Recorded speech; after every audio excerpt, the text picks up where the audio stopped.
Hello दोस्तों, सेवा जोहार, जय सेवा, जय फड़ा पिंड, जय गुंडवाना। आज हम लोग ग्राम पंचायत बिशुनपुर, जनपद पंचायत खड़गवां, स्थान हाथी ठेल यहाँ आए हुए हैं। और आइए आज हम सब जानते हैं गोंड समाज विकास सेवा समिति ब्लॉक इकाई खड़गवां के माध्यम से ये कार्यक्रम संपन्न हो रहा है और जहाँ फड़ा पेन सेवा गोंगो कार्यक्रम हो रहा है। और आज हम इस ऐतिहासिक स्थल जो है उसके बारे में यहाँ के हमारे बुजुर्ग सम्मानी जो भी आयोजक कमेटी के लोग हैं उनसे बात करना चाहेंगे। सबसे पहले हम इस गांव के पटेल मुखिया जी से बात करना चाहेंगे और जानना चाहेंगे कि हाथी ठेल के बारे में क्या क्या विशेषता है। दादा, अपना नाम बताइए। देवनारायण कमरो। ये हाथी ठेल के बारे में बताओ जी। हाथी ठेल के बारे में पहले यहाँ एक राजा कि एक ठो मछलीहार था। अच्छा। तो रोज दिन मछली खिला रहा था वो। अच्छा। तो एक दिन वो बोला कि भाई तुम कहाँ से मछली इतना रोज दिन लाते हो? राजा को बोले लोग। राजा बोलिस आओ अपना मछलीहार के। अच्छा अच्छा। तो कहे कि तय रोज इतना बड़ा बड़ा मछली काहे लान हो? कहाँ पात हो? कहे राजा साहब, मैं अगर बाप का हाथी को मैं दे देता ना तो हाथी को मैं ला के ओकरे बराबर में मछली खिलाता। अच्छा। तो राजा बोला कि भाई ठीक है, मेरा हाथी को ले जाओ। तो अपना अच्छा धान खिला करके वो लेके आया यहाँ। हाथी को लेके आया और बड़ा रस्सा। अच्छा। तो रस्सा को हाथी में बांध दिया और वो घुसा मछली के उसका मछली को बांधने के लिए। अच्छा अच्छा। तो मछली जब वो बांध करके ऊपर आया, वो अपने हाथी को हाँकता है। तो हाथी को वो घिसला करके वो अपना एक गड्ढा में डाल दिया, इसलिए ना उसका हाथी ठेल बोला गया। अच्छा। कहने का मतलब है कि हाथी मछली को नहीं खींच पाया। अच्छा। मछली खींच खाया, मछली ही खींच के ले गया हाथी को ले गया, इसीलिए इसका नाम हाथी ठेल। जैसा कि आप लोग इधर कैमरामैन हमारे दिखाएंगे, देख सकते हैं। जब आप इधर का नज़ारा देखेंगे तो पत्थर हाथी की तरह दिखाई भी देता है। सही रूप से देखा जाए तो हाथी की तरह ये वाला पत्थर दिखाई देता है। आगे। लेकिन नमूना ऐसा लगता है कि ये होगा ना, लेकिन सामने आप उधर देख सकते हैं। चलिए, और भी हमारे गणमान्य लोग हैं जिनसे हम बात करना चाहेंगे। गोंड समाज विकास सेवा समिति के हमारे ब्लॉक अध्यक्ष महोदय ज्वाला सिंह आयम जी हैं, जिनके नेतृत्व में कार्यक्रम संपन्न हो रहा है। हम चाहेंगे कि आप भी इस ऐतिहासिक भूमि के बारे में कुछ बताएं। सर, हमारे पूर्वजों ने जी जो हमारे पटेल जी बताए जी, वही चीज़ को हम लोग माने जी। और हमारे जो भूमिका पंडा हैं जो डिंडोरी जिला से रहने वाले हैं जी, सुरेश मरावी जी हैं जी। वो लगभग 11 साल से प्राकृतिक शक्ति बुढ़ादेव का पूजा पाठ कर रहे हैं। उन्हीं को शक्ति के द्वारा ये देखा गया, ये हाथीगढ़ के नाम से वो देखे जी। और हम लोग यहाँ पर लोकल हाथी ठेल के नाम से जाने जाते हैं। तो उन्होंने यहाँ बताया कि हमारे देवी देवता का जो शक्ति है यहाँ पर है, ऐसा करके उन्होंने बताया। तो यहाँ पर पूजा पाठ करना शुभ होगा या उचित होगा।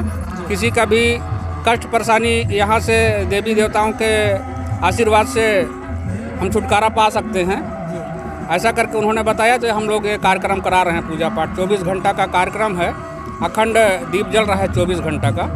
कल 4 बजे से अपन अखंड परिक्रमा जोत जो जलाए हैं वो शुरू किए हैं। बाकी ज़्यादा जानकारी नहीं है, हमारे पूर्वजों को ज़्यादा जानकारी है, उन्हीं के बताए रास्ते से हम लोग ये कार्यक्रम को संपन्न किए। लोगों के मन में एक सवाल ये भी तो हो सकता है कि डिंडोरी का आदमी यहाँ का बातला कैसे जान गई?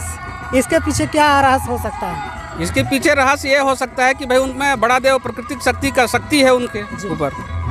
भाई हाँ, वो तो यहाँ कभी आए नहीं थे, कभी देखे नहीं थे जी। लेकिन उनका प्राकृतिक शक्ति बड़ा देव का कृपा रहा, उनको जो शक्ति मिला उसके शक्ति के हिसाब से वो यहाँ पर खोज किए हैं। बात सही है कि हमारा जो समाज है वो प्रकृति पूजक है और कोई भी काम, जैसे कहा पुराने समय में हमारे जो बुजुर्ग रहे अनुभव वाले, वो बताते थे कि कोई भी चीज़ वो दिव्य शक्ति के माध्यम से जान जाते थे। और इसके बारे में हम और जानना चाहेंगे हमारे आदरणीय संबल सिंह मरपच्ची गुरुजी हैं, कुछ बताइए। धन्यवाद सर। ये तो जैसा बताया जा रहा है यहाँ के पूर्वजों के द्वारा जी। हालांकि नाम तो इसका सुने थे कि हाथी ठेल एक जगह है जो बहुत ही दर्शनीय है कहना चाहिए। तो ये जो भूमिका जो सुरेश मरावी जी जो वहाँ से डिंडोरी से आए हुए हैं, ये पिछले वर्ष भी आए थे। अच्छा। और जैसा कि हमारे ब्लॉक अध्यक्ष जी ने बताया ना कि उनके कोई मंत्र और अंतर्दृष्टि रहा होगा जिससे मैंने वो जान सके, बताया कि अच्छा वहाँ देवी देवता हैं। और मतलब गांव वाले किसी ने सर्च नहीं किया, लेकिन उनको खुद को पता हो गया कि वहाँ ऐसा है प्रकृति शक्ति। हाँ, वो आकर के स्वयं बोले कि इस जगह में आपको ऐसा करना है, 24 घंटे का अखंड करना है। तो पिछले बार किए थे, जिसको हम लोगों को पता नहीं चला। इस बार हुआ कि समिति के माध्यम से, मतलब समिति के कुछ सदस्य हैं जिन्होंने इसका जिक्र किया हमारे समिति में, बोले कि भाई ऐसा है, तो इस साल भी आने वाले हैं। तो बोले चलो ठीक है, कर लेते हैं। अब वही तत्वाधान में सर ये हो रहा है, चल रहा है। और कल 4 बजे से अखंड ज्योति जल रही है और कीर्तन चल रहा है। हमारे सभी श्रद्धालु आकर के अपने मनोकामना पूर्ण कर रहे हैं, उसके लिए अर्जी विनती कर रहे हैं। अब देखिए आगे और क्या होता है। जी धन्यवाद सर। जी हमारे बीच में आप देख सकते हैं प्रकृति गोंडी धर्म संस्कृति ध्वजा फहरा रही है। जैसा कि आप लोग सब लोग आजकल देख रहे हैं, एक बाबा बागेश्वर धाम लगता है, उसी तरह कोया पुनेमी लोगों का भी तमाम तरह के धाम हैं, पेंट ठाना है, जिनको जानना और समझना खोजना अभी बाकी है। और लोग धीरे धीरे जागरूक हो रहे हैं और अपने धर्म संस्कृति का प्रचार प्रसार भी कर रहे हैं। कुछ मात्र शक्तियां हैं हमारे बीच में, आइए उनसे भी जानना चाहेंगे कि थोड़ा सा कुछ कैसा लागते कार्यक्रम हर बढ़िया है। हाँ। अपन धर्म संस्कृति ला जाने समझे पर ठीक है ना। हाँ ठीक है। और ये मैं बोलना चाह रही हूँ कि इसमें महिला मातृशक्ति मन मतलब बहुत ज़्यादा घर में ही रह रही है, लेकिन मैं खुश हूँ कि महिला मन अब निकल के आगे आ रहे हैं, जान रहे हैं अपने समाज को, अपने धर्म को जान रहे हैं। आप देख सकते हैं कि हमारे मातृशक्तियों में भी एक जागरूकता आ रही धीरे धीरे। कई बार लोगों को लगता रहता है कहाँ जाबे महीन जात हूँ, लेकिन ये भाव हमारे लोगों के बीच से धीरे धीरे मन से निकल रहा है। और अब मन कुछ बढ़िया लगा। मैं बस इतना बोलना चाह रही हूँ कि जब हम लोग छोटे थे तो अपने समाज के बारे में हम लोग उतना पता नहीं था कि हमारी भी एक संस्कृति होती है, हमारा भी समाज में कुछ अलग हटके होता है। लेकिन अब धीरे धीरे मैं 5 से 7 सालों में देख रही हूँ हमारे समाज उठ के आगे आ रहा है और अपने संस्कृति अपने पहचान को आगे लेके आ रहा है। हम लोग को बहुत खुशी हो रहा है कि पिछले जो पहले हमारे पूर्वजों ने जो संस्कृति चलाया, जो अपने परिधान है और जो रीति रिवाज है, बीच में सारे लोगों ने भूल गया था।